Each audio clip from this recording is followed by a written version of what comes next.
നമ്മളിപ്പോൾ നിൽക്കുന്നത് quality ബേക്കറിയുടെ production യൂണിറ്റിനകത്താണ്.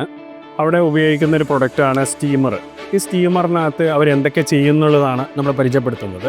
അവർ egg boiling, vegetable boiling, chicken boiling, കോഴിക്കട്ട, ഇലയിട, ഇങ്ങനെ സ്റ്റീംഡ് പ്രൊഡക്റ്റുകളെല്ലാം ഇതിനകത്താണ് അവർ ചെയ്യുന്നത്. അവർക്ക് ഇതുകൊണ്ടുള്ള എന്തെല്ലാം ഗുണങ്ങളുണ്ടെന്നാണ് നമ്മൾ പരിചയപ്പെടുത്തുന്നത്. എഗ്ഗ് ബോയിൽ ചെയ്യണ സമയത്ത് എഗ്ഗ് വെള്ളത്തിലിട്ട് ബോയിൽ ചെയ്യുമ്പോൾ ധാരാളം എഗ്ഗ് കൂട്ടിമുട്ടിയിട്ട് പൊട്ടും. ഉപ്പിട്ടിട്ട് വേണം വേവിക്കാൻ. ഇതിനകത്ത് വേവിക്കുന്ന സമയത്ത് കൂട്ടിമുട്ടുന്ന ഒരു കാര്യമില്ല. അതുകൊണ്ട് തന്നെ എണ്ണയിൽ വേസ്റ്റേജ് ആയിരിക്കും. ഉപ്പിൻ്റെ ആവശ്യവും ഇല്ല. രണ്ടാമത്, ചിക്കൻ ബോയിൽ ചെയ്യുന്ന സമയത്ത് 1 കിലോ ചിക്കൻ നമ്മൾ ബോയിൽ ചെയ്യുമ്പോൾ 700 ഗ്രാമേ കിട്ടുകയുള്ളൂ. വെള്ളത്തിലിട്ട് ബോയിൽ ചെയ്യുമ്പോൾ ഇതിനകത്ത് 1 കിലോ ചിക്കൻ ബോയിൽ ചെയ്ത് കഴിഞ്ഞാൽ 1 കിലോ തന്നെ കിട്ടും.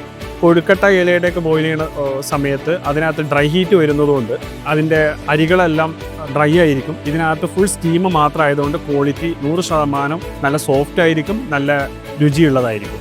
അങ്ങനെ ഒരു ബേക്കറി പ്രൊഡക്ഷൻ യൂണിറ്റിനെ സംബന്ധിച്ചിടത്തോളം എന്തുകൊണ്ടും ഒരു സ്റ്റീമർ ഏറ്റവും വേണ്ട ഒരാവശ്യം തന്നെയാണ്.